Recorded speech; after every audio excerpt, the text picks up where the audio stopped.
നമസ്കാരം. പുതിയ വീഡിയോയിലേക്ക് സ്വാഗതം. വെഞ്ഞാറമൂട് കൂട്ടക്കൊലക്കേസ് പ്രതി അഫ്ഫാൻ ജയിലിലേക്ക്. വളരെ ആശ്വാസം നൽകുന്ന ഒരു വാർത്തയാണത്. അഫ്ഫാൻ്റെ അതിക്രൂരമായിട്ടുള്ള കൊലപാതകങ്ങൾ കഴിഞ്ഞ ദിവസങ്ങളിലെല്ലാം വളരെയധികം ഞെട്ടിക്കുന്നതായിരുന്നു. ഉമ്മയെയും സ്വന്തം സഹോദരനെയും സ്വന്തം കാമുകിയെയും പിതാവിൻ്റെ അമ്മയെയും പിതൃസഹോദരനെയും ഭാര്യയുമൊക്കെ നിഷ്കരണം അതിക്രൂരമായി കൊലപ്പെടുത്തിയ, ചുറ്റിക കൊണ്ട് തലയ്ക്കടിച്ച് കൊലപ്പെടുത്തിയ അഫ്ഫാൻ്റെ മൊഴിയെടുക്കൽ കഴിഞ്ഞ ദിവസങ്ങളിൽ കഴിഞ്ഞു. അഫ്ഫാൻ ജയിലിലേക്ക് മാറ്റി.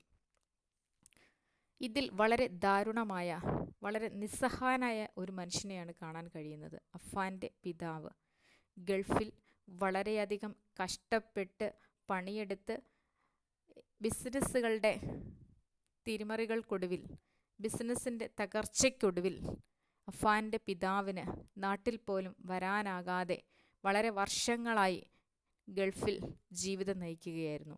ഈ ദാരുണമായ സംഭവത്തിന് ശേഷം അനേകം മനസാക്ഷിയുള്ള മലയാളികളുടെയും മറ്റ് ആളുകളുടെയും ഒക്കെ ഇടപെടലിൻ്റെ ഭാഗമായി അഫ്ഫാൻ്റെ പിതാവിന് നാട്ടിലെത്തുവാൻ കഴിഞ്ഞു.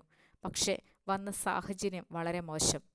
അഫ്ഫാൻ്റെ പിതാവ് വളരെ അധികം നിസ്സഹായനായി തളർന്നിരിക്കുന്ന രംഗങ്ങളാണ് ഓരോ നിമിഷവും കാണാൻ കഴിയുന്നത്. എന്നാൽ ഇതിനിടയിൽ അഫ്ഫാൻ കൊലപ്പെടുത്താൻ ശ്രമിച്ച അഫ്ഫാൻ്റെ ഉമ്മ ഷെമി കൊല്ലപ്പെടാതെ അല്പം ശാരീരികമായ അസ്വസ്ഥതകളോട് കൂടി തന്നെ ഹോസ്പിറ്റലിൽ കഴിയുകയായിരുന്നു. ഹോസ്പിറ്റലിൽ നിന്നും ഡിസ്ചാർജായി വീട്ടിലേക്ക് പോകുന്ന രംഗങ്ങൾ അതിലും ദയനീയമായിരുന്നു. വീട്ടുകാർക്ക് ഷെമിയെ വീട്ടിലേക്ക് സ്വീകരിക്കാൻ തയ്യാറല്ല. കാരണം മാതാവ് കൊല ചെയ്യപ്പെട്ടു, കുടുംബാംഗങ്ങൾ പലരും കൊല ചെയ്യപ്പെട്ടു. ആ മകൻ്റെ മാതാവിനെ സ്വീകരിക്കാൻ ആരും തയ്യാറല്ല. എങ്കിലും ഷെമിയെ കൈവിടാതെ റഹീം കൂടെ തന്നെയുണ്ട്. എങ്ങോട്ട് പോകണം, എന്ത് ചെയ്യണം എന്നറിയാതെ കുറച്ച് ദിവസങ്ങളായി മാനസികമായ സംഘർഷത്തിലായിരുന്നു അഫ്ഫാൻ്റെ പിതാവായ റഹീം. ഷെമിയുടെയും അഫ്ഫാൻ്റെയും ഒക്കെ ഒത്താശയോടു കൂടിയാണ് ഈ കൊലപാതകങ്ങളൊക്കെ നടന്നതെന്ന് പറയേണ്ടി വരും. കുത്തഴിഞ്ഞ ജീവിത രീതി, ആഡംബരത്തോടെയുള്ള ജീവിതം, കഷ്ടപ്പെടുന്ന പിതാവിൻ്റെ നൊമ്പരങ്ങൾ ഒന്ന് മനസ്സിലാക്കുവാൻ പോലും ശ്രമിക്കാതെ പല പല ബാങ്കുകളിൽ നിന്ന് ലോൺ എടുത്ത് പലരോടും കടം വാങ്ങി യാതൊരുവിധ ദാക്ഷിണ്യവുമില്ലാതെ ജീവിതം മുൻപോട്ട് പോയിക്കൊണ്ടിരുന്ന അഫ്ഫാനും അഫ്ഫാൻ്റെ മാതാവിനെ യാതൊരു രീതിയിൽ ന്യായീകരിക്കാൻ പറ്റുന്നതല്ല. എങ്കിൽ പോലും നിസ്സഹായതയുടെ അങ്ങേ അറ്റത്ത് നിൽക്കുന്ന റഹീം ഷെമിയെ കൈവിടാൻ തയ്യാറല്ലായിരുന്നു. അഫ്ഫാനുമായി ഒരിക്കലും പൊരുത്തപ്പെട്ടു പോകാൻ കഴിയുകയില്ല എന്ന് പിതാവ് റഹീം കഴിഞ്ഞ ദിവസം വെളിപ്പെടുത്തുകയുണ്ടായി.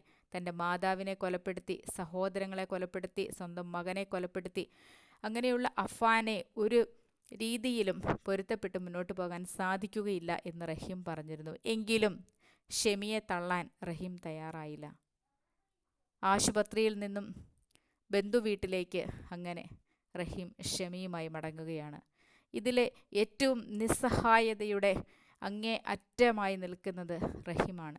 സാമ്പത്തികമെല്ലാം നഷ്ടപ്പെട്ടു, തൻ്റെ ബന്ധുജനങ്ങളെയെല്ലാം നഷ്ടപ്പെട്ടു, കൂടപ്പിറപ്പുകളെയെല്ലാം നഷ്ടപ്പെട്ടു. ഇതിനെല്ലാം പിന്നിൽ സ്വന്തം മകനാണെന്നുള്ള തിരിച്ചറിവ് ഈ പിതാവിനെ വളരെയധികം വേദനിപ്പിക്കുന്നു.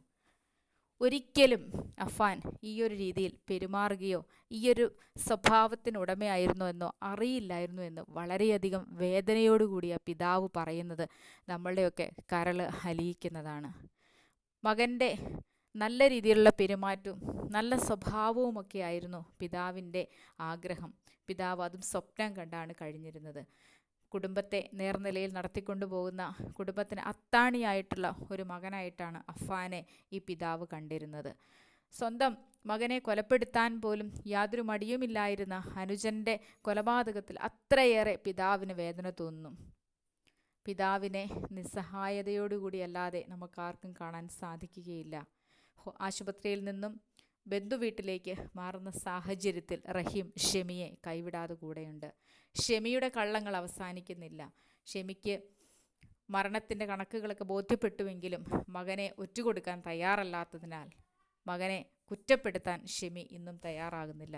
ഈ കുറ്റപ്പെടുത്തലുകളൊന്നും ഇല്ലാതെ വളർന്നതുകൊണ്ടായിരിക്കാം അഫ്ഫാനും ഇത്തരത്തിലുള്ള ക്രൂര